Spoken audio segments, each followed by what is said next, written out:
주택담보대출이 사상 최대라. 서울 집값 광풍 분다. 아마 불 가능성 굉장히 많습니다. 현재까지는 똘똘한 한 채 중심으로 집이 올라갔다면 이제 서울 외곽으로도 집값이 올라갈 가능성 굉장히 높아졌어요. 왜냐하면 여러분 보세요. 5대 은행의 가계대출이 2024년 7월 31일에 715조 7,383억 원입니다. 당연히 역대 최대입니다. 당연히 역대 최대. 엄청납니다. 한 달 사이에 7조입니다. 7조 166억 원이 늘어났습니다. 1.01% 늘었습니다. 가계대출이. 야, 진짜 많이 늘죠. 708조 5,723억 원이 715조 7,383억 원이 됐으니까 가계대출이 장난이 아닙니다. 한 달 사이에 늘은 것도 이렇게 늘은 거지만 작년 연말부터 보면 3.4% 23조 3천억 원이 늘었어요. 715조 7천억까지 갔으니까 이게 난리도 아니라는 거예요. 그래서 제가 지금 집값은 지금 굉장히 풍전등화다 이런 말씀을 드립니다. 언제든지 펑펑펑 올라갈 수 있는 그런 기회가 있다는 뜻이에요. 2021년 709조 1천억보다 2024년 1월에서 7월까지 715조 7천억 원이 훨씬 더 많잖아요. 그만큼 말입니다. 대출 받아서 집 사자 하는 사람이 많다는 뜻입니다. 가계대출이 이렇게 늘어났는데 가계대출 중에 뭐가 많이 늘어났느냐? 주택담보대출입니다. 역대 최대 증가폭입니다. 7조 6천억 원이 늘어났습니다. 7조 6천억 원. 역대 최대입니다. 난리도 아니죠. 지난 6월에 5조 8천억 원, 5월에는 5조 3천억 원, 지금 7월에는 7조 6천억 원. 난리도 아니게 는다는 뜻이에요. 그렇게 대출을 틀어막고 하는데도 안 된다는 뜻입니다. 무조건 돈 빌려서 사겠다 하는 사람들이 굉장히 많아졌다는 뜻이에요. 이것을 보면 여러분 충격적이라고 생각이 들지 않으세요?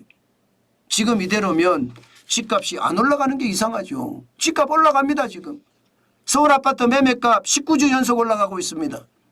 지난주에는 0.30% 올라갔는데 이번 주에는 0.28% 상승폭을 좀 줄이긴 했지만 여전히 높은 수로 올라가고 있습니다.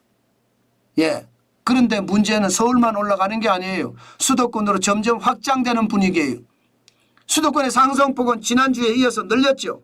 지난주는 0.15% 이번 주는 0.16% 더 늘어났잖아요. 상승폭이. 어디 그뿐입니까? 전국 아파트값도 상승폭을 키우고 있습니다. 지난주는 0.06%였지만 이번 주는 0.07%로 상승폭을 키우고 있습니다. 여기에다가 앞으로 올라갈 수 있는 어떤 상황은 점점 더 확대되고 있습니다. 당장 서울 전세값은 63주 연속 올라가고 있습니다. 63주 연속. 난리도 아니죠. 이렇게 올라간다는 자체가.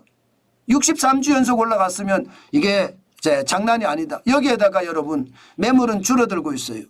서울의 아파트 매물이 줄어들잖아요. 지금 연초에 73,929건이었습니다. 지금 78,927건이에요. 점점 줄어들고 있습니다.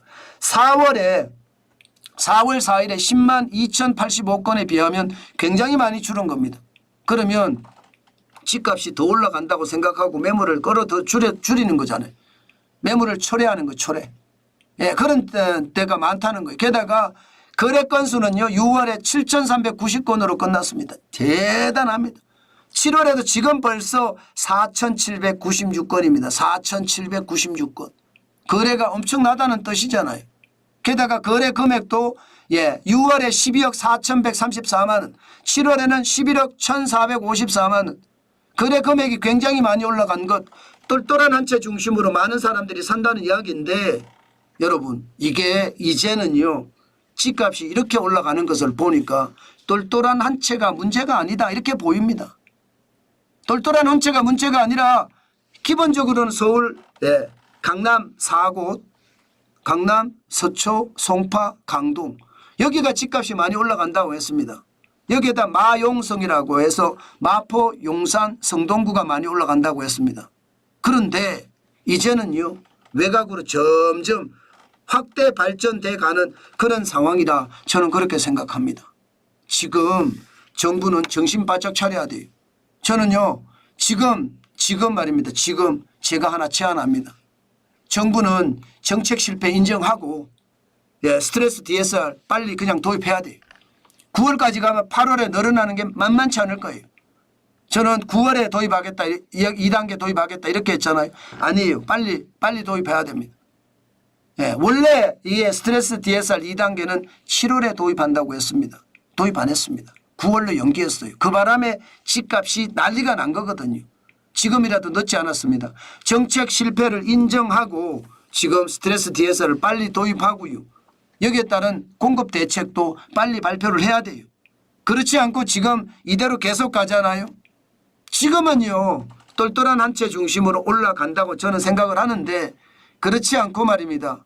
이게 외곽까지 퍼지면 그때 상황은 걷잡을 수 없을 겁니다. 지금 그만큼 말입니다. 상황 자체가 긴박해졌습니다. 저는 긴박해진 상황을 이거 너무 가볍게 보잖아요. 가볍게 보는 순간 저는 박살날 수도 있다고 생각합니다. 그래서 스트레스 DSR을 저는 빨리 도입하는 거 필요하다고 생각합니다. 게다가 여러분 우리는 금리 인하하기가 굉장히 어렵습니다. 금리 인하 잘못했다가는 큰일 나는 거 아시잖아요. 여러분. 금리 인하 잘못했다가. 금리 인하 잘못하면 진짜 박살나거든요. 저는 그래서 굉장히 어려운 상황에 우리가 처해 있다. 그 말씀 꼭 드리고 싶어요. 지금 정부가 자칫 잘못 대응하면 그 잘못 대응하는 만큼 대가를 치를 겁니다.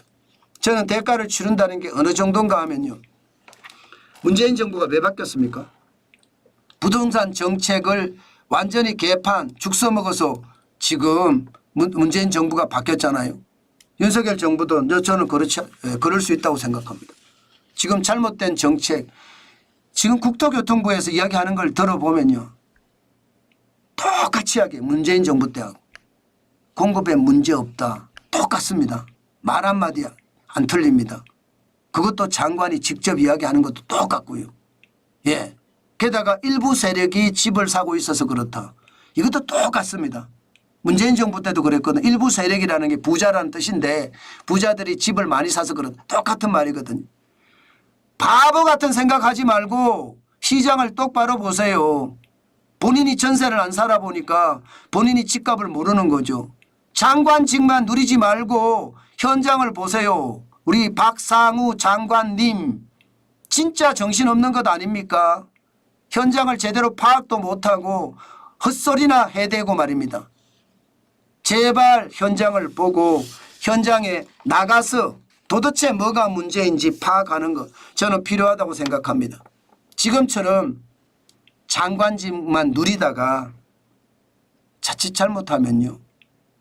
다 망칩니다. 저는 그런 일이 벌어질 수 있다고 생각합니다. 최악의 상태 말입니다.